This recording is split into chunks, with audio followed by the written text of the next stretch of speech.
Welcome everybody to the Rye-Town Council meeting of July 17th, 2025. And we are honored by having State Senator Shelley, right, Shelley, like I don't know, Shelley Mayer here. Shelley, will you please lead us in the Pledge of Allegiance?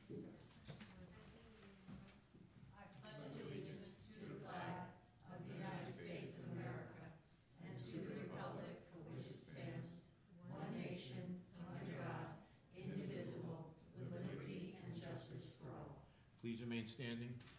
Heavenly Father, bless this assemblage. Grant us the wisdom to make every decision fair-minded and the best interest of all its residents. Amen.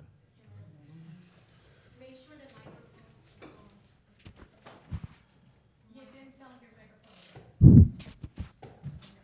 Now, yeah. Call the roll. Can you hear it now? Yes. Can you hear it okay? Yes. Please call the roll. Councilperson Pamela Jaffe. Here. Councilperson Jill Axelrod. Here. Councilperson Thomas Nardi. Here. Councilperson Randy Sellier is absent, or? Yes, he's away. And Supervisor Gary Zuckerman. I'm here. First item of business is adoption of minutes of June 12th. If there are no additions or corrections, may I have a motion and a second? So moved. Second. All in favor? Aye. Motion approved. Now we have a legislative update from State Senator Shelley Mayer. The floor is yours, Senator. Thank you so much. Thank you for giving me the opportunity, as I asked, to come by and just update people on what happened towards the end of the legislative session, where things stand now, and thank you to the supervisor, members of the council, clerk, and certainly to Deborah Reisner, who's been such a great friend. I do miss being in Portchester, but we will get back there as regularly as possible. So just sort of by context, we finished the budget about a month late, and then we finished the legislative session in early June. I'm going to go through some of what I think might be important issues to you all. I would like to explain that the budget that was adopted and the legislature's end of session activity was based on the revenues the state had at the time and did not take into account the likelihood at that time of federal cuts as a result of the federal budget. Now we have seen the federal budget, which is passed and signed by the president, which will have enormous implications for New York State, particularly Medicaid, food stamps, the SNAP program, education, many other areas of the state budget.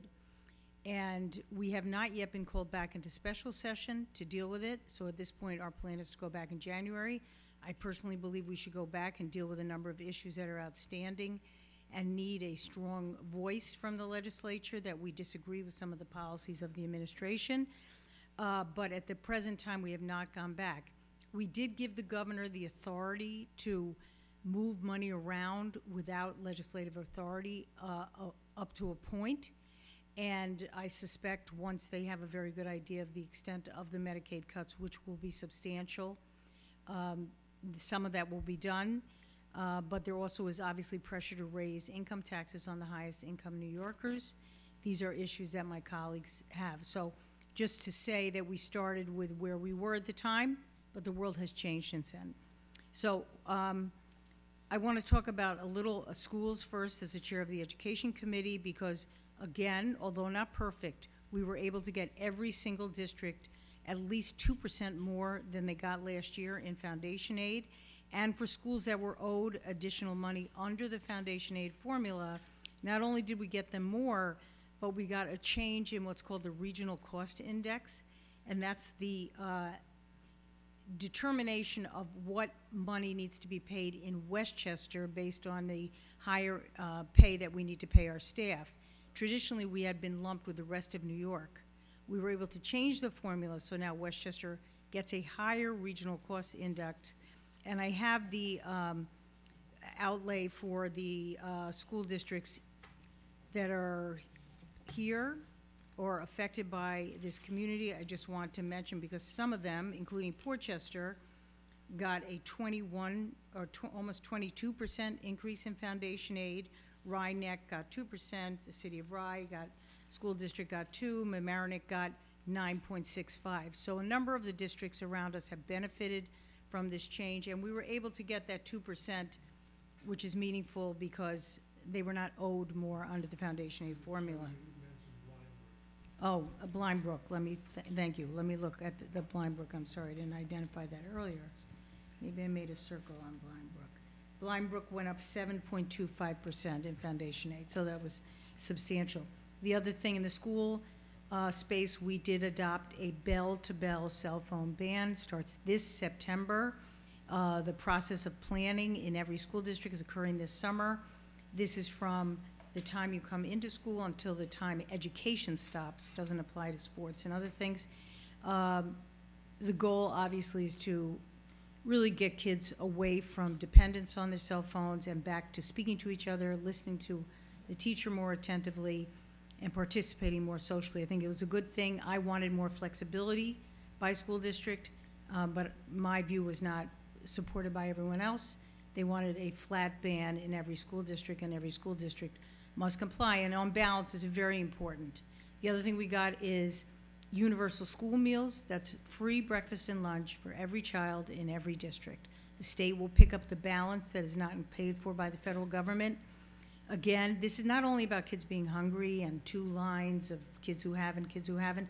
This is to encourage social behavior. So everybody sits at a table together, everybody talks to each other. These are some of the things that really got diminished during COVID and with the reliance on cell phones.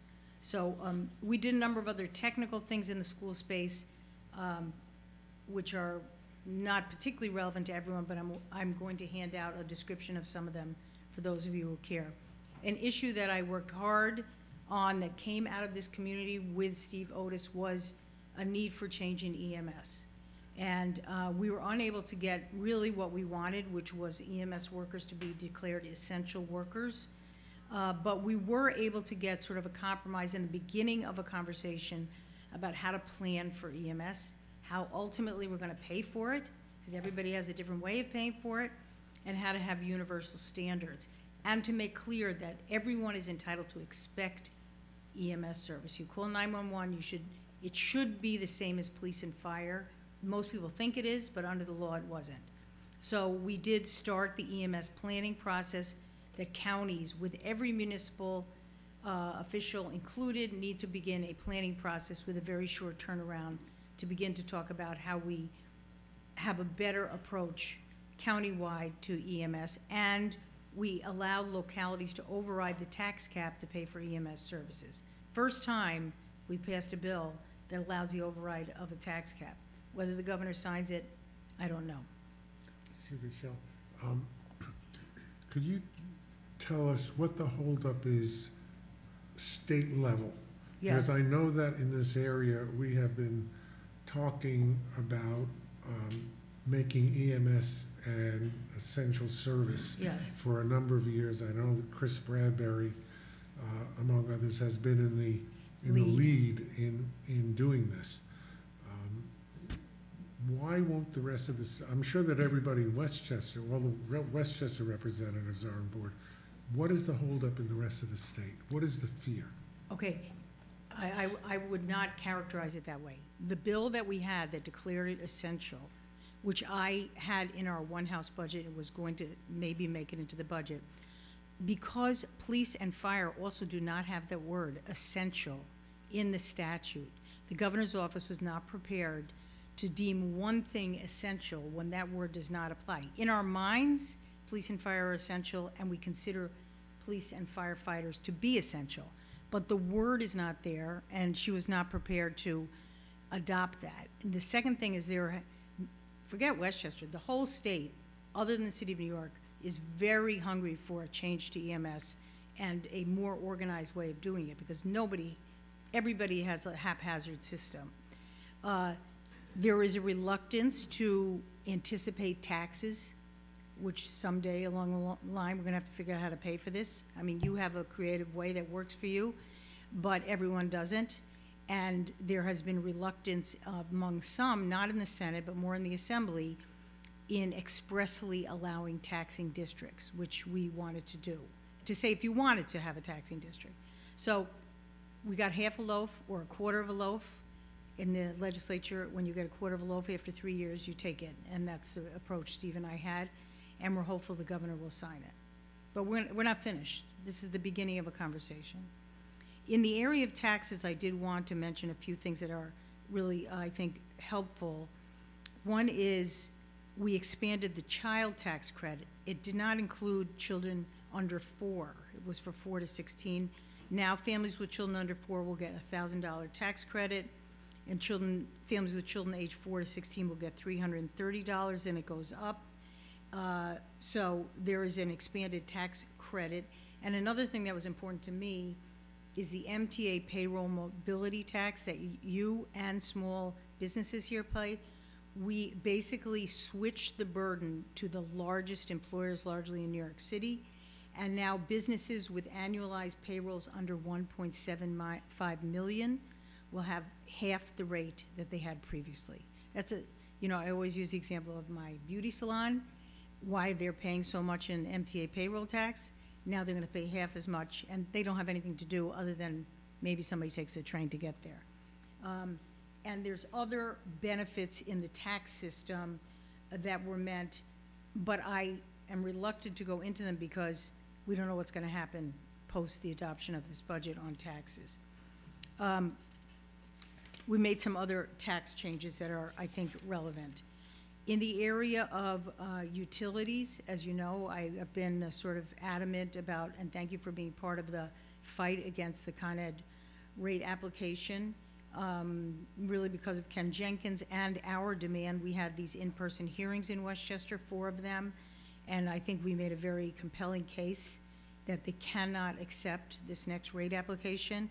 So in addition to doing that, I've had multiple pieces of legislation to change the process by which rates are set by the Public Service Commission. I think they ignore the public.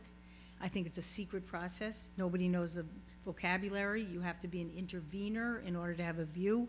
It's ridiculous. We're all paying for it, and nobody can really figure out how to fight them. So I have 4 bills that have passed the Senate, not the Assembly, that really turn the process on its head.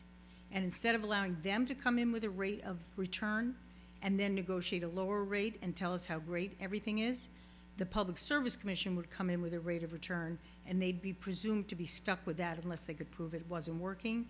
We also prohibit the ratepayer from paying excessive salaries in excess of $250,000. Their chief executive officers are making millions of dollars. They're also recovering money for their lobbyists and other expenses. They would bar that. And lastly, if they make more than their rate of return, instead of giving us a credit on our bill, it goes into the next rate as an offset. That's ridiculous. They got more than they thought. They returned more to their shareholders very generously, and we should get the benefit of a credit on our taxes, on our bill. I believe the whole Public Service Commission process is not favorable to consumers, and I think we continue to create enough emphasis and pressure, we will get them to hopefully reject the Con Ed rate application. But I've been working hard on legislatively trying to find approaches, and I hope next year they pass in the Assembly as well. I did a number of local bills at the request of particular communities involving Portchester. Just so you know, we extended the occupancy tax for 2 years, and we authorized an optional 20-year retirement plan to a particular police officer whose application was not handled correctly by the village and is entitled to be in a slightly different system, and we fixed that with a home rule message from the village of Portchester. I want to mention a few more things and then I will stop, but I think you know, Mr. Supervisor, some of the things we've done here in terms of funding, but just so you know, through funding that I've been allocated, we gave $100,000 to the Portchester Police Department for outfitted motorcycles for patrol and public safety. We gave the Rye-Town Park $250,000 for reconstruction of the retaining wall. The Portchester Rye-Brook EMS $125,000 for a power stretcher system and some other materials. And recently $375,000 to the Village of Portchester for the new community center in the gym.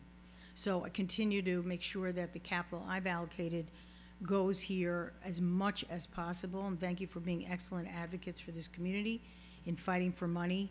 In addition, we have small amounts of capital, of operating money that we have given to groups that serve Rye Town, Portchester, and we will continue to do that to the extent possible.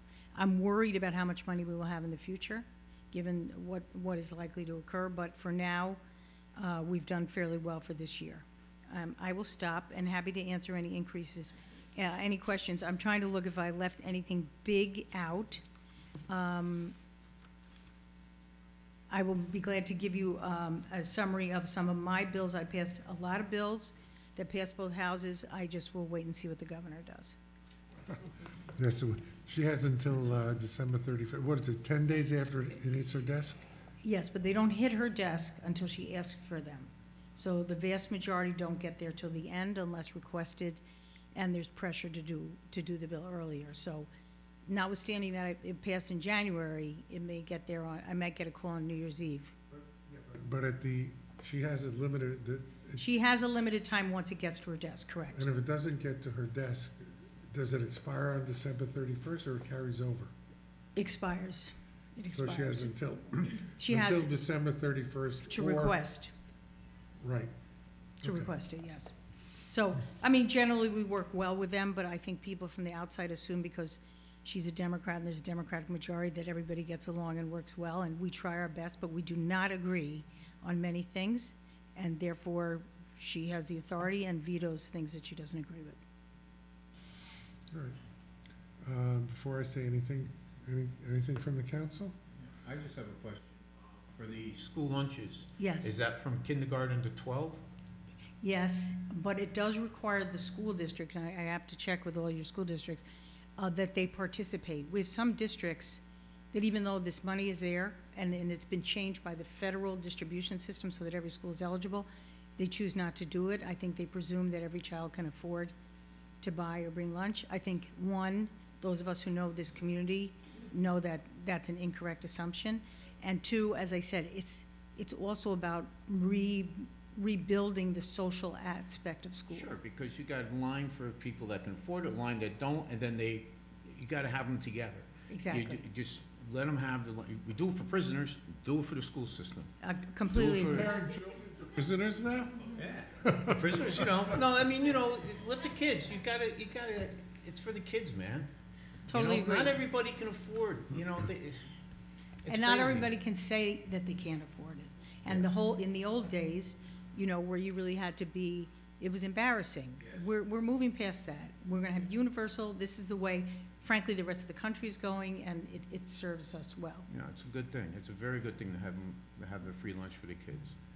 I'm sorry, I wanted to mention two things that I failed to mention that are largely New York City issues, but because we are so close, we get hit with them. One was this issue of cases being dismissed because of discovery mistakes or failure to provide adequate discovery compliance with the law that we passed. We did modify the law to give judges more discretion not to dismiss a case if it wasn't intentional and it wasn't particularly relevant to the case if the material was not disclosed. So I know our DA here was in favor of a modification. She may not think this went far enough. I was very supportive of doing some changes there. And the other thing we changed is the ability to do involuntary commitment, which again is largely a New York City issue for people with mental illness or homelessness. Under certain circumstances, we have broadened the eligibility for judges to order involuntary commitment. And yesterday I met with some of our police officers, and basically it's a bit of a endless cycle where they take someone to a hospital, they do a medical evaluation, they're discharged, and they're back on the street, and particularly those that pose a danger to themselves or others. So we made a modification. Again, I was very supportive of that. We also made a slight change in the law about masks. The law that we adopted creates a new crime of wearing a mask with the intent of obfuscating your identity when you're involved in the commission of another crime.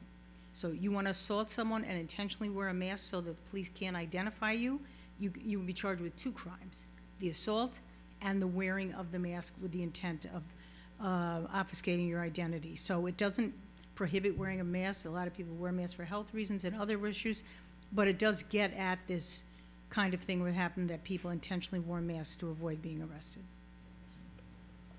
I hate to bring this up, you brought it up, so let me bring up the question of masked ICE officers who appear on the streets, and we're fully expecting them in places like Portchester and Mamaroneck, with masks, without identification. And how do you tell if they're really police officers or they're people, masked people, with the intent to commit a crime like kidnapping? As you know, Mr. Supervisor, I completely agree with you. I personally think it's unacceptable. I think it's potentially unconstitutional and certainly a violation of the premise here, which is that law enforcement is identifiable, short of the most extraordinary circumstances, like some kind of specific SWAT team exercise. One of the great things of our democracy is you can ask for somebody's badge number. You can see their name. You can see their face. There is a bill, as I mentioned, now just been introduced this week in the Senate and Assembly to prohibit the wearing of masks under most circumstances. The problem is that these are federal employees, and it's questionable whether the state has the authority to do that. I believe we should adopt such legislation or something like it. We should make it clear that we find it unacceptable. Yes, there could be litigation as a result, but so be it. It's, to me, you know, as a very patriotic American, it is profoundly unacceptable to have law enforcement not be identifiable. And as you say, poses the risks that people pretend to be law enforcement. Thank you. And I just want to say, Senator, you serve this community and the other communities that you represent so well. Thank you. We are blessed to have you as our senator, Thank you. as we are blessed to have Steve Otis as our assembly person. You not only have succeeded in getting needed funds for our community, but you've taken such a leadership role in the field of education as chair of the Education Committee, and you do so much good for Thank so many. Thank And you. I am so happy that you are our senator. That's very kind. I'm lucky. It's a hard time to be in elected office, as you all know, but we need people to do it. It's a step into it. It's required. But thank you. Appreciate the compliment. Thank you. Anything else? Okay. And you're welcome here anytime, on long notice or short notice. Yeah, that was short enough. Moving on to the agenda. Let me, before we do that, Hope, you didn't put it in this one. Let me do Oh, yeah, comments. comments from the public on non-agenda items. Or is anybody from the public who wishes to speak on any item? Feel free. Anybody on Facebook? Nobody's on Facebook. Okay, thank you. First resolution, reappointing Charles Zaba as town assessor for a 6-year term, commencing October 1st, 2025. Oh, Charlie's over there. I thought you were over there before. No, he hides in that corner. Actually, this is a process. No, I'm thinking of the other one. I'm thinking of the BAR. Charlie has served us for the last couple of years, filling out the term of the previous assessor. And you can read the resolution. I'm going to read part of it. Mr. Zaba brings to the position both a deep knowledge of the town of Rye, having worked in the town's assessment office as a real property appraiser from 2005 to 2017, then as a town assessor for the town of Haverstraw from 2017 to March of 2023, and having served as Rye Town Assessor thereafter until today. And resolved that the Town Council of the Town of Rye hereby reappoints Charles Zaba as Rye Town Assessor for the 6-year term commencing on October 1, 2025. Charlie, congratulations. Do you accept? Yes, I accept. Thank you very much. Thank you, Supervisor Zuckerman, and thank you, Town Council. I appreciate it. This is one of the easiest appointment processes I think we've ever had. Yeah, I look forward to the next 6 years. It should be good. And I appreciate the community and everyone who's come to the office, and look forward to another 6 and hopefully more years after that. you got to grease the wheel. You got to grease the wheels. That means you can't retire, right? Oh no. You guys stuck with me. So thank Not you very until much. I not appreciate until all of us are off the board. it. All Okay, that works for me. right. May I have a motion in a second? I make the motion. And I'll second. Hope, please call the roll. Councilperson Jaffe? Yes. Councilperson Axelrod? Yes. Councilperson Norty? Yeah, okay. And Supervisor Zuckerman? Yes. Next resolution is the reappointment of Mark Klapper to the Town Board of Assessment Review. Mark currently serves, and the appointments to the Board of Assessment Review are a bit unusual in that there's an agreement between the Town of Rye, Village of Portchester, Village of Rybrook. Village of Rybrook and Portchester each have 2 representatives, and the Rhinebeck area has 1 representative, which is solely the province of the appointment of the town. But when it comes to the village appointments, although the town council is the appointing authority, it's with the recommendation of the village board of each of those villages. And I don't want to go into detail about which comes first, the chicken, or do we recommend or do they recommend, but it's all set out in an agreement. So we are reappointing Mark to the Board of Assessment Review, and this is a 5-year term, and this will commence on October 1, 2025, as his term expires on September 30th. Any questions or comments? If not, may I have a motion and a second? So moved. I'll second. Call the roll, please. Councilperson Jaffe? Yes. Councilperson Axelrod? Yes. Councilperson Norty? Yes. And Supervisor Zuckerman? Yes. Our next item is a resolution regarding tax cert on the King Street Nursing Home. This is Dan's case. Jeff, you're gonna handle this? Yeah. Okay. Good evening, everybody. I'm Jeff Binder, Town Attorney. This case is the sole tax cert case that we have on for this month's agenda. There are many others in negotiation, so we may see more coming forward next month. King Street Nursing Home, this is what I would observe to be an excellent negotiation. We've had 3 years withdrawn, and the refunds are relatively small. The village refund is somewhat elevated, but it's a good settlement given that 3 years were withdrawn, and the total village refund is $53,000. This is on an assessed property of $13 million to $9 million. It's on a substantial property. That's a nursing home. The school district refund is $174,000. The town is $1,100,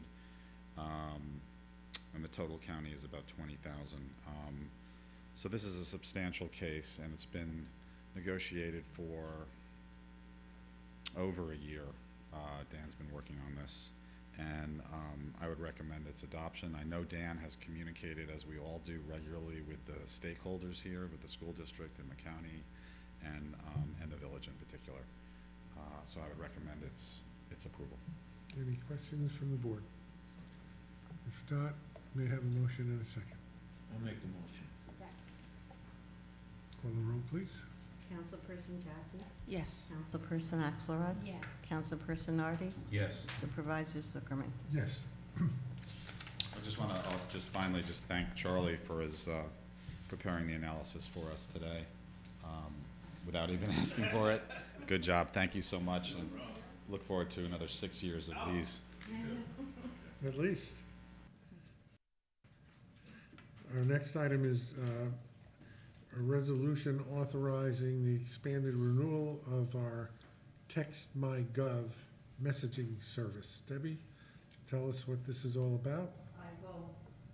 I know you're very excited about this, almost as excited as Jeff is. Can't be, but it's great.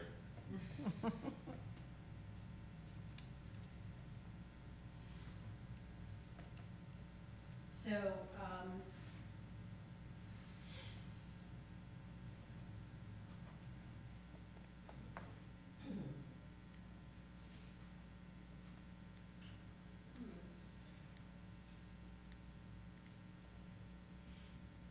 hold on a second. Ruby, do you think you could find our graphic that Carissa created for us? Well, while we're looking for the graphic, in brief, we adopted the TextMyGov texting service about a little over a year ago.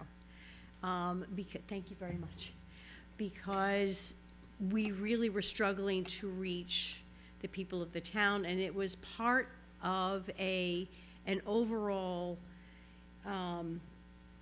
communications program that we developed in order to respond to concerns about the lack of information getting out to people in the community about what the town of Rye does, what news and community events we're doing, basic tax information, assessment information, Crawford programming information, Rye Town Park information. So we tried TextMyGov.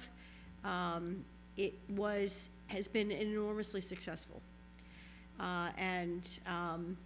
We have at this point little over 6,000 subscribers who either inherited us because they were part of a list that we bought from the post office or have signed up. And we're getting very few cancellations at this point. We're just adding to the list. To date, we have sent out over 900,000 messages. And in 2024, our contract included 800,000 messages, and we sent out nearly that much. As you can see, 778,000 or more. So we were approached by TextMyGov. They had just introduced a new survey product, which meant that we could send out surveys to the community on an unlimited basis if we wanted to take on that additional service. And what we really needed was more messages, because as our client support person said, nobody's using it like you're using it, which was an enormous compliment. And so it made a whole lot of sense. We got the survey product for free. We've increased the number of messages to 1 million, so we have some room to grow. And we're using our survey product. We used it a couple of months ago when we were doing a resiliency study for Rye Town Park, and needed input from stakeholders. And we, among other things, we used the survey product. We are currently about to launch the survey to collect demographic data on who's using our parks, which we need not only to know who we're serving, but also we need that for our reporting for the community development block grants and our applications. So all of this to say that we were able to get all of that for an additional $1,500 a year, and a price that is going to be held for 3 years. So the new contract is $10,500 a year. Question I have, Deb, is since we are already in 2024 used up the 800,000 messages. When you say to date 909, that includes all of 2024 Yes, plus what we've used so far in 2025? yes, So correct. And also, we have a carryover. So we didn't use all 800,000 in 2024. And actually, it's March to March, because that's when our contract started. So we have a few extra messages as well to use. I'm concerned that we're gonna go over the million at the rate we're using it. Is there a possibility of expanding it beyond $1 million, let's say to 1.2 million or so? I can't, based on how engaged the company was when I was talking to them about this, I expect so, yes. All right. I think we're good with $1 million for now. Yeah. And so then if we don't use the 1 million, so whatever we don't use, we can carry over to the following year? Yes, So that's good. $1 million is a lot of message. It's, yes, it is. Well, we have You have to sign 6,000 up. plus stakeholders. Yeah. So that adds up quickly. It adds up very quickly. And it's only $1,500, it's $1,500 more for the year, that's, Yeah. that's, Yeah, it's that- it's that's- worth it. It's, I feel it's worth it. Agreed. And could you hold that up there? Anybody who's watching this meeting who is not on TextMyGov, please look at the screen and take a picture of the QR code. And it's very easy.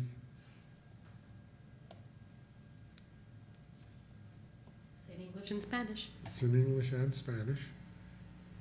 And I know I get reminders all the time, even to an event that I may not be going to. It says there's an event at Crawford Park or Rytown Park, or there's a meeting or something.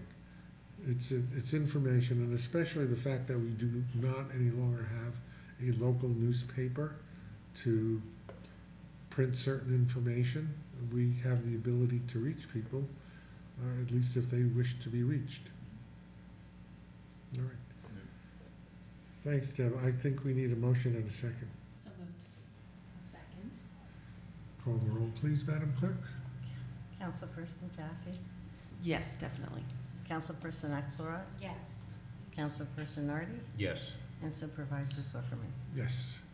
Next item is a resolution authorizing the submission of a New York State Climate Smart Communities grant application to the Department of Environmental Conservation, DEC.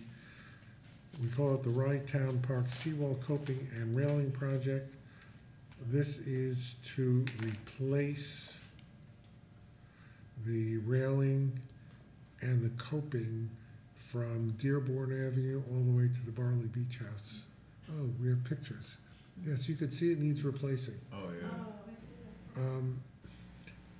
That railing is the one that somebody knocked over and hit a beachgoer below, which is subject to a lawsuit. Wonderful. So this is essential. This is not the only application we've submitted.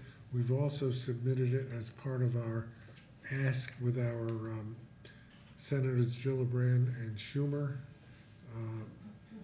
as part of our congressional directed spending request. Is this railing and concrete barriers gonna be, when they replace it, gonna be similar to what's there now? Or are they gonna be taking that totally out and doing something more modern? No, no, Railing will look like the railing that we installed on the seawall in other parts of the park, and the ramps. Okay. but for historical reasons, the bollards, The bollards. the bollards will be replaced. Will And replace. the coping that it sits on is the main thing. That will all be replaced because it's falling So it's gonna down. be period correct. It's gonna look period, it's gonna look like what it is now. It's not gonna look like that, because, first of all, that can't be replaced that way because It's not up to code. it's not up to code. Yeah. You can see The gaps that are too- anybody can fall through Exactly. between those things. And because of that, there is that ugly fencing. I don't mean Yep. the orange fencing that prevents know. the falls, but fencing The to chain prevent link, people. the chain link fencing is, It's not even chain link. it's not even chain link in there? Oh, okay. I mean, the part on the left is Yeah. it's kind of like that. Okay. So whatever it is, Tom, the first slide all the way to the left, that fencing is less than 36 inches high. So it's gotta be at least 48. You know, and it's Yeah. gotta be closer together, the Yeah. spacing, Yeah. so nobody can fall in or There's kids also can't a fall. space between there where a Yeah. child Yeah, can either exactly. get caught or fall to the floor. Mhm. There are two kinds of fencing. The fencing to the left, that is attached to the seawall and extends slightly above the coping, as you can see. That's the part that's closest to the Barley Beach House. Moving away from that fencing, we have the original fencing that goes, as you can see, down towards Dearborn Avenue. Okay, both of them will be replaced and they will look similar. Do we happen to have a picture handy of the fence that's on the ramps? ramps? Or on the seawall that goes up by the lifeguard shack? Not sure how fast we can come up with that. If you can't do it in 15 seconds, don't bother. Nope, we don't have the picture. All right, we know what it looks like. Yes. Okay. Is there any question about the resolution? And this is through the Climate Smart Communities Grant Program. Not, may I have a motion and a second? I'll make the motion. Call the roll, please. Councilperson Jaffe? Yeah. Councilperson Axelrod? Yes. Councilperson Nardi? Yes. And Supervisor Zuckerman? Yes. Our last resolution is authorizing me to sign a contract with the state of New York for grant funding for the Wrighttown Park Bathhouse renovation. This is a little bit unusual if you read the resolution. The Wrighttown Park Commission already passed a similar mirror resolution. And let me just read the first resolve clause, that the town council of the town of Rye hereby authorizes the supervisor of the town of Rye, who also holds the office of president of the Wrighttown Park Commission, to enter into a contract with the state of New York, etc. This is for $427,250 for funding the bathhouse renovation. This is one contract. It is signed by me in two different places, one as president of the commission and one as supervisor of the town of Rye. We also have a almost matching $427,000 separately from the county of Westchester. So that's approximately $860,000 towards the renovation of the interior of the bathhouse. Just to keep you all up to date, today the bid has already gone out. There was a walkthrough yesterday, and the bid opening is on July 29th.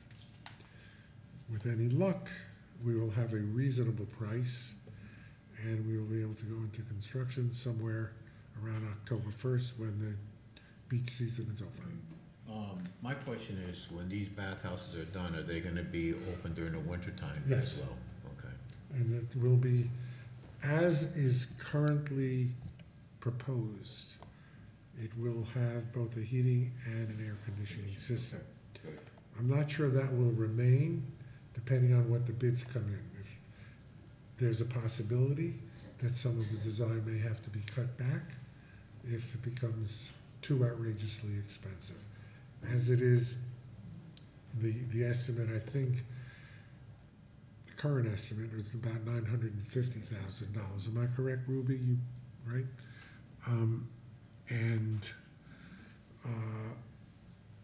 That will leave a local match for both the city and the town, which is not a large match, considering that it's gonna be an approximately $1 million renovation. Also, do these take care of the showers that are along the wall? No. No, that's separate. The showers along the wall will be removed when we do the demolition and reconstruction of the retaining wall. Yeah. We do not plan on putting those showers Those back because we have new showers located there, the new standing Yeah, showers. okay. Okay? Yep. So that's what the plan is, and we're waiting, just for all of your information. We already have half of the projected estimate guaranteed, and waiting the final contract from the dormitory authority that oversees that project for $250,000. That money was obtained through Senator Mayer, and another $250,000 is being processed through the offices of Assemblyman Otis, and that is with the Ways and Means Committee. And unless something drastic happens, like as Senator Shelley Mayer mentioned, there's grant cutbacks, et cetera, we hope that within the next month or so, we'll have final approval on that. And with any luck, possibly by the end of August, we can go out to bid on the retaining wall. Okay. Ruby, I don't know if it's handy for you, because I know you didn't prepare it, but we have a whole new project timeline that is on the Town of Rye website.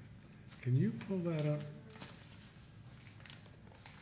I'm just I've glad, taken Ruby by surprise here.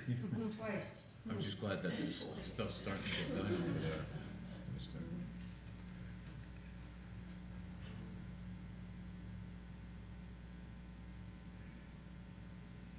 So you can access this tracker on the main page of the town website. You just scroll down a little bit, there's a capital projects icon here, and it takes us right to, once it loads, it takes us right to a list of all of the ongoing, and then as they are completed, you know, we keep them up and with photos, all of the capital projects that are happening in the town and at Rye Town Park. So the Bathhouse, since we're talking about it, for example, you can open that here, and starts with the little description. That's not loading, but it does go here. And we have our projected project costs at the top, the breakdown of the funding from the different sources, which we were also just talking about. We have the county here, New York State, and then what the expected contributions of the town and the city are. And then this is our current timeline. It's pretty short right now, but as the project goes on, you know, we can provide any number of updates that we would like to. Yeah, we have the date the project was advertised for bidding, the date that the contracts were, or that the grants were awarded, sorry, and then the date that the bids are due for now. So go back to the main page. Okay, you can see, just scroll down the list. Both the town and the Rye Town Park projects are all listed. So it's mostly anything that we've applied for grants for, we'll put up here, just so that people know what we're applying for and the different sources of potential funding for these projects.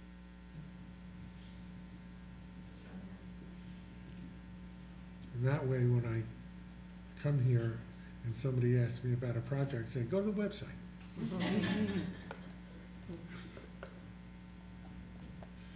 All right, Ruby, thank you. She did a magnificent job on this. Fantastic.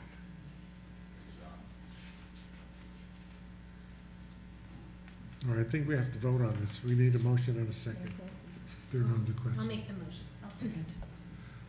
Councilperson Jaffe? Yep. Councilperson Axelrod? Yes. Councilperson Nardi? Definitely, yes. And Supervisor Zuckerman? Yes. Number 7, we're removing. We are not rescheduling the August meeting. No. Who said that? We're not. It's the 20 for- We're not rescheduling it. Okay. They're supposed to take them. Okay. Reports. Charlie, do you have an assessor's report? No report this month. Okay, Crawford Park.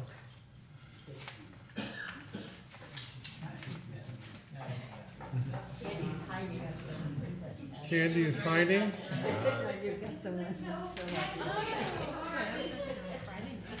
I just want to say Candy prepared a park utilization chart similar to this for Ragtown Park, which we went over at our Tuesday Ragtown Park Commission meeting. And good job. Thank you. So for Crawford, we're a little up from last year with our gross and a little low with the waived fees this year.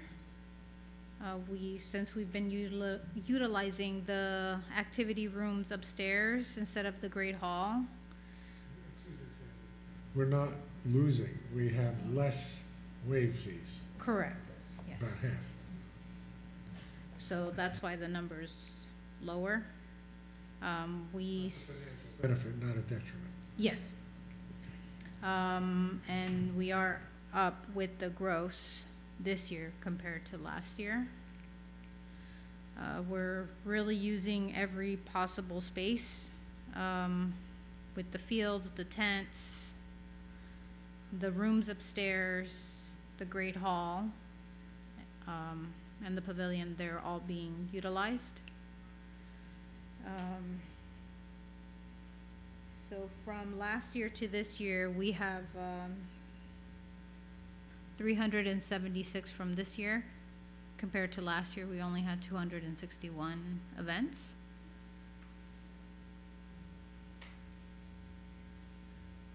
And this is the breakdown of resident, non-resident municipalities, how many so far public events we've had that are free of charge, and then the sponsored programs that we have here, which will start back in September. And then the only save the date information that we have is right now, the concert that we're gonna have next week on Friday. It's the jam show, which we will have on the Great Lawn. We're getting a TextMyGov on that. Yeah. So that's my report. Thank you, Candy. Any questions? Okay, let me go on to the next item that I added. Discussion of potential Crawford Park comprehensive plan. Last month, we had a presentation from a planning firm, and I thought it was a sense of the council, rather than taking one potential planner, that we do an RFP to get several, if possible. I spoke to Tommy. Tommy wasn't so sure, so I just want to confirm that with the council, that it's a sense of the council that we do an RFP. The alternative is to not do an RFP and not to do, not to do a long-range plan for it. So, what is the sense of the council that we go out and do? If we did an RFP, it doesn't mean we have to award an RFP. Correct. Have we gotten any public feedback based on last month's council meeting discussion of this? Not that I've heard. My thing is, we have text.gov, and we have the survey, that we have unlimited surveys. Put a survey out there. Just put something simple. What would you like to see at the park? And send that out first. Okay, I'm gonna interject again. No good deed goes unpunished. My motivation was actually, obviously futile, to try to rein in the exorbitant spending that we have done in this park, which seems to be never ending. So I made the suggestion because it is my belief, and it is shared by others, that there is a limit to how much this park should be revitalized and whatever else. Somehow that got twisted into, let's ask everybody what else they want at the park. That was never my intention. I didn't think it was going to take a $40,000 survey for more things to be added to the park. What if we just said, we've done a bang-up job, it's a great park, let's maintain it real nice, but we don't need 7 playgrounds and 12 gardens and whatever else. If the intent is to find a way, which defies all logic to me, to continue to expand what's available at this park, I'm out. I'm not voting for any more spending related to this park. I don't believe it's warranted. I believe we should maintain it. I believe we've done a great job. But it has to stop somewhere. So that's I'm gonna retract my desire. It was based in good, but it has opened up a new can of worms. I think there are some people who would find any opportunity to say, let's ask people what else they want. And I'm not willing to engage in that. So I'm out. I don't support an RFP. I don't support a survey. I just wish there were a way for the town to operate the way I operate in my life, which is, I operate in my own life, which is spend and then stop. It can't just be perpetual. So that's. I respect what you're saying, and I fully understand. The only issue that I have with what you said is we've spent exorbitant sums on this park. I fully disagree with that. We haven't spent exorbitant funds on this park. I have not heard one resident come up to me and say, you spent too much money on the park. We don't like it. People have loved the playground. They love what we've done with the mansion. They love what we've done with the grounds. They appreciate the fact that we've put in additional parking. So I don't think we've spent an exorbitant amount of money. And a lot of it was done through grants. We fixed the ball field with grants. We fixed the walking trail with grants. And we continue to ask for grants so that we don't spend taxpayer money on it. And anybody who comes to this park that speaks to me about it, and I've been at meetings here where officials from all over the county have been to this park and say, I can't believe what a gorgeous park this is. So I can understand not wanting to do an RFP, not wanting to spend what may be $20 or $30 or $40,000 on an RFP. I understand that, and I if that's the sense of the council, I have no objection to saying we're not going to do an RFP. But to say we don't want to improve the park anymore, there are things that we may want to do that are very, that do not cost money. You mentioned gardens. Maybe, we want to put other gardens. Maybe we work with the Friends of Crawford Park to do other things. Maybe they raise money. So, the purpose of my bringing this up is to have this discussion. I don't know, it just feels like every discussion leads to needing to spend money. I simply said, maybe we have to think about how far we can take the park. Okay, someone can, for $40,000, find out what more we can do. I don't know. I wish I knew the people that who just love the park. Everyone where I live is moving out of Rybrook because they don't want to pay the taxes here. I know the town taxes are a small percentage. Come on, yeah, Jill, come on. Somebody who pays $30,000 in school taxes is complaining about a $300 town tax bill? It's the entirety of it. And we can't absolve our responsibility to the people that elected us because that's a small percentage. And not every person in Rybrook is paying $30,000 in taxes. We're looking to be as efficient as possible. To How? By provide services. continually expanding the park? Why? When are we going to say, wow, the park is great, we just have to maintain it the way it is? Well, we're doing that right now. No, we're not. We're saying bocce, we're saying pickleball, we're saying more surveys, studies. We're not saying, okay, you know what, we're great, everything is great. It's... When I'm saying about a survey, I'm not saying about pickleball and stuff, what other stuff would they like? We got the concerts, we got the movie nights, stuff like that is what I'm thinking about, because I'm not saying let's go with bocce ball or pickleball and stuff like that, but let's see what they want. Well, what other things would they like to have at the park? Not necessarily something that we have to dig up and plant.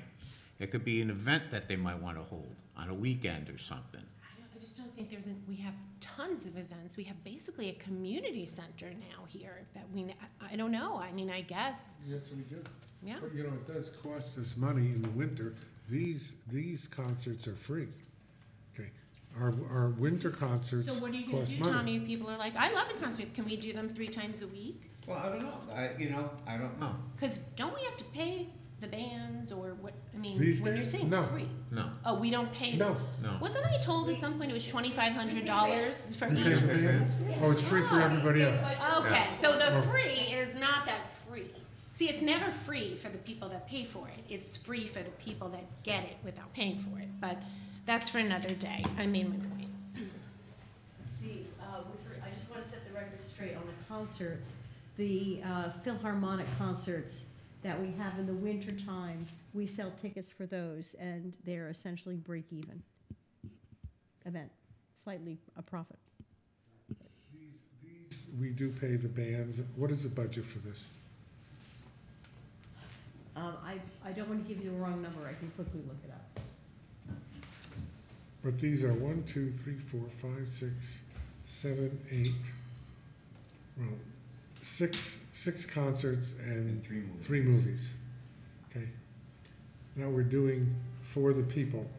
That's it. And you gotta give them something for the taxes that they pay. You gotta give, you know, that's what the parks are for the people. And it's a nice, you know, it's a nice event. They're nice events that we have. I'm sorry, I misspoke. That I said that we don't pay. The residents do not pay for these. Except for the taxes that they pay the bands to come. But technically, no. They don't pay again. We use the taxes that they paid to set up the service, so. I just want to clarify, that's what it means Have if you they figured don't out pay.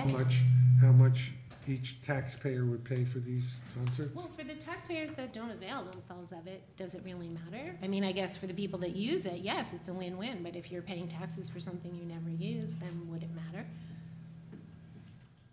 You could look at it that way, then why would you have government except for the people to provide services for everybody?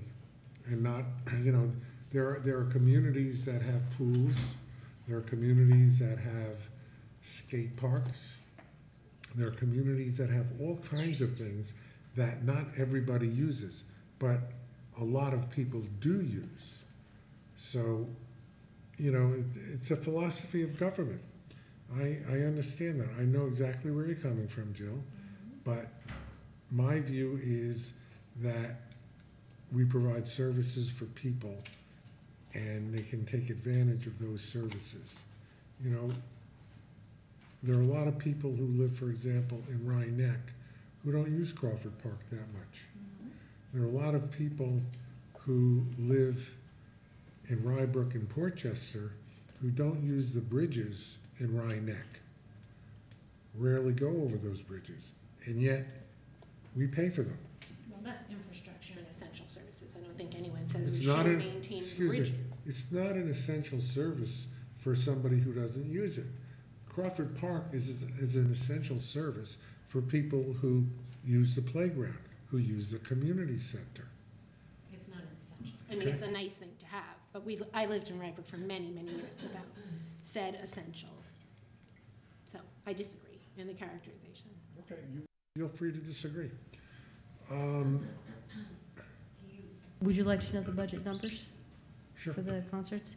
So the Great Lawn Summer Series, we budgeted $18,000. The Winter Indoor Concert Series, we budget $14,000. As I said, all of the classical concerts, we charge tickets that enable us to break even, or nearly so, depending upon how many people show up. And the Crawford Family Movie Nights are budgeted at $3,000.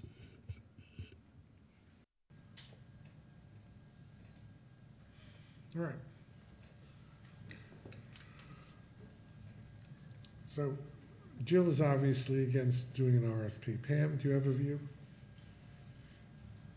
Honestly, I come to so many of the events at the park, and people are usually delighted to have a reason to come here, to have a reason to enjoy or learn something. And I do think it's a public service to see, what community needs are. Not saying we have to commit to community needs, but part of our job in government is to be transparent and accessible and respond if someone does, have a specific need. So we've had those moments with Crawford Park where we've talked about rental fees and, booking fees, and do we make them more affordable for certain organizations or, types of community members? So I just think this is one more extension of that. And I do think people are happy with the park and the offerings in the park. But like Tommy said, do they want another movie night? When we did Trunk or Treat, I'm the one going, you're the one going to Costco. We're buying out of our own money the hundreds of dollars of candy that's going in our trunk. I know the park has a budget too, but we make it available, and every year people are so happy to be there and benefit from it. So, I just like to know what's needed and wanted in the community. So in that sense, I would say yes. I would take an RFP, not saying that I would spend the money on it, but I'd like to see what the proposals are. The $18,000 that we have budgeted just for the music nights, just a rough estimate, 6,000 people, okay, for the town of Rye. That comes to less, that's $3 a person tax money. So it costs them $3 a night for the 18,000 for their taxes, which is not a bad deal. I think it's even less than that. It probably is, but I did it by 6,000. We spent $5,000 on the Port Chester fireworks. And I was here on the 4th of July, and the park was blissful and quiet and lovely. So there are trade-offs in our budget. Debbie, how much money do we budget for holiday lights?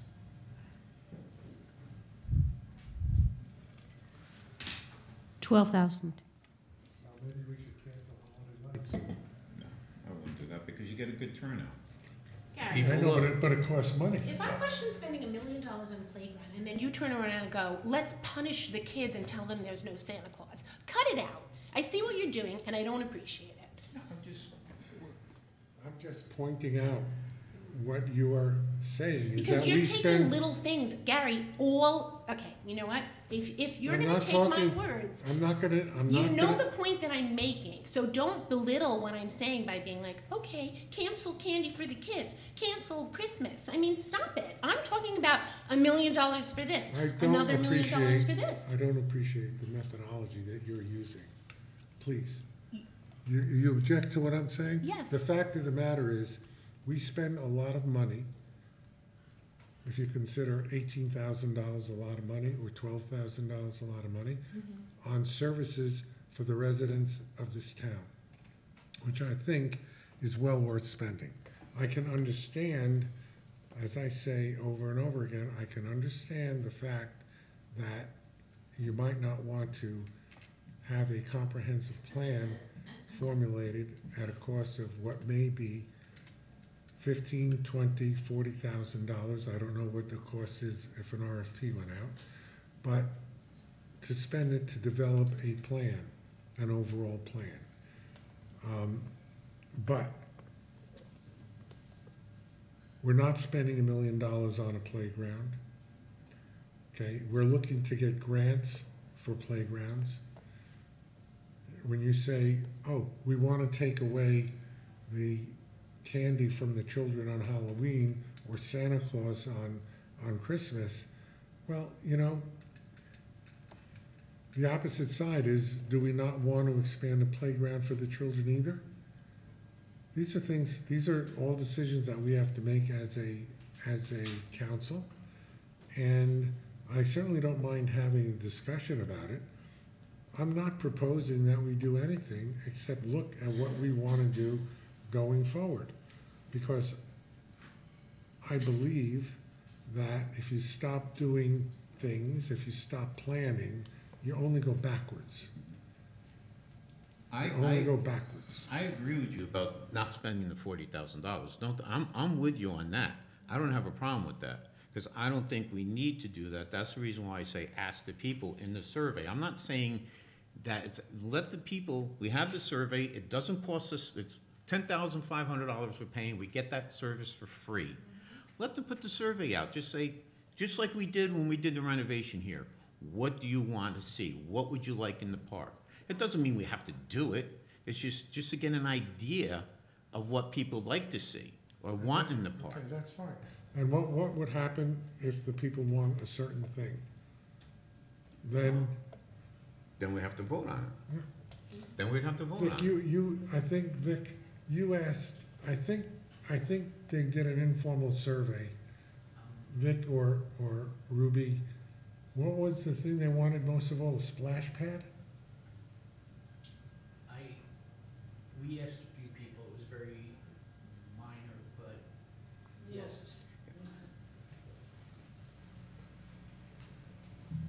Yes, a splash pad was brought up because the people we asked were part of the camps. If you go out and you come here at the camp time, you'll see sprinklers, little pools. They're doing everything possible to stay cool and wet. Don't the camps go to Saxon Woods? Don't they go to the beach? Don't they still Maybe do that? once, maybe twice, the whole summer. I know my daughter used to be a counselor here, and they used to go a lot. They used to go down to Oakland Beach, and they used to go to Saxon Woods. On Thursdays, they leave here for different events, but very few of them are beaches now. I mean, my daughter, this is going back like 10, 12 years ago, when she was a counselor.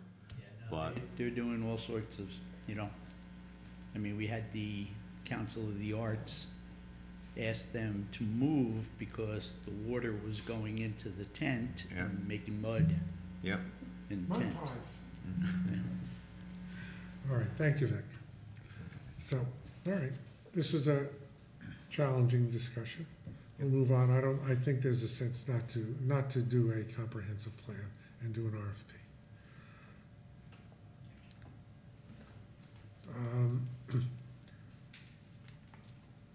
Well, you were just up there. Do you have a report, Vic? Anything else? Just very little. One of the new things we've added this year is the Brook Men's Softball League. They play on Wednesday nights. It's so far 2 weeks in, everything's been fine. And going back to Candy's report, being that the municipal events are lower, we're not drawing as many of the teacher events as we did last year. That's all I have, I think. Got some events coming up. We did the car show's not on there. The car show's September 21st. So we're just getting the flyers out. It's what, $15? Yeah, And- Yeah, 15, right? It's 15? If registered in advance, In advance, $20 and so at the it's door. At the door, yeah.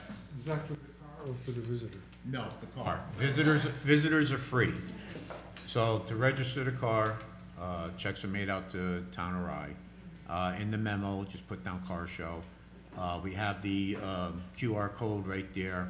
The flyers will be distributed pretty soon. That'll also be going on text.gov. We'll send that out. So we're gonna have some food trucks. We're gonna have a DJ. We're gonna have over 100 trophies. We're anticipating having a good crowd. We're hoping for good weather.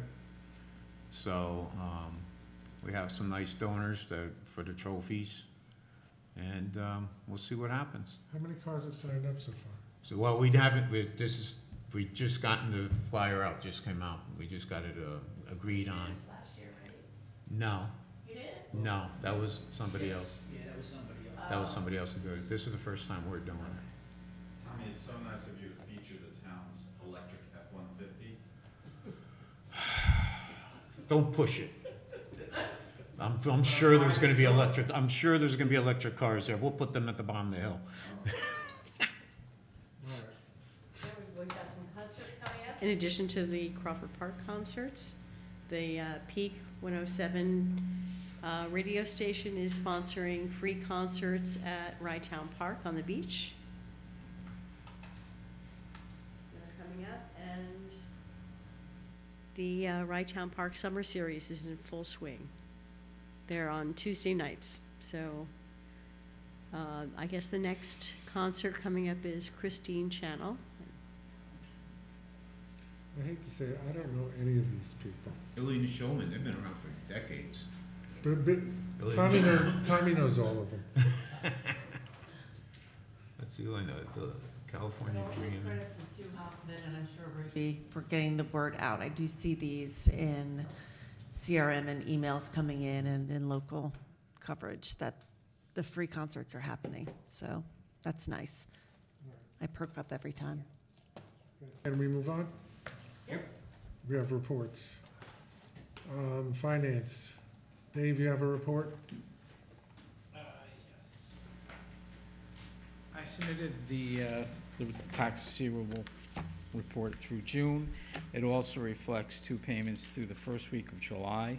So there's only, there's no longer any class of 23 in-rem properties. They've all been paid off as of July 7th. There's 2 from the class of 24, and there's some older ones that have been on there for a while for different reasons. So our receivables are a little bit higher at this point versus last year, and that's just due to the school district's taxes being higher. We've already made the school districts whole as of April 30th, so they've been paid in full. So we're just monitoring that. We're about to start the class of 25 at the end of the month that Carla's working on, so that those will be the, we'll see how many properties are on the in-rem by the end of the month. Carla, before you go, I mentioned this to you before the meeting started. You have on your tax receivable summary 22 tax liens, pardon me, for the year 22 tax liens. You have 44. Carla, you sent us a list of approximately 14 or 16.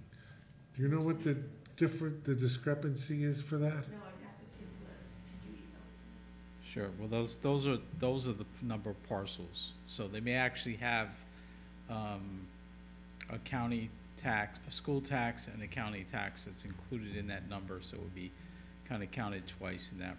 So if the county tax was due and the school tax was due, that would be 2 out of the 44. Yes. As opposed to Carla's list of 14 or so, Right, that would be all encompassing. So just double check with that, Yeah. okay? yeah, Okay. yeah. Is that it? That's it. Thank you. Carla, do you have a report? Would you like to tell us anything? Sure. Because of Jill right now. Delinquent letters have been sent out to the Village of Portchester and the Village of Rybrook residents for anyone who has not paid as of June 30th. They have till the end of this month before penalties go up again. So I'm hoping they'll pay. They can easily pay online. It's very easy. They can come to the office. They can use the Dropbox. But it's really important to pay these delinquent taxes. Also, any unpaid 2024 taxes that are not paid by July 31st will be transferred to liens with the County of Westchester. So that's also something they need to take into consideration. Is that right? Thank you. And after the liens are effective for, I'm gonna be working with KVS on July 31st to do the liens. and then I'll update you with the new report. Okay, Yes. That's it. thank you, Carla. You're welcome. Town attorney, any report? Nothing. Hope? Nothing to report, I submitted my, I know you did. You don't have any announcements to make? No No. municipal shredders, no, nothing? nothing All at the right. moment. Our next meeting is August 15th, am I correct? No. That's a Friday. It's a Friday. Pardon me? August 15th is a Friday. It's the Well, 14th. why is it on here? Well, that was supposed to be, I don't know. So It it's shouldn't be on it, 'cause it was. So No, it's the- August 21st. August Yeah, 21st. Right, August 21st is your next meeting. it's I the won't be here third, though. it's the third. It's the third And I'm Thursday. just reading what's I on know, the I don't agenda. know why that's like that. And we already discussed that, Tom. Yeah, we're not yet, because I won't be here. Can so we that's all right. correct the agenda, please? The next meeting is August 21st. Yep. Okay. Motion to adjourn. Yeah, to All in refresh favor? because Aye. Aye.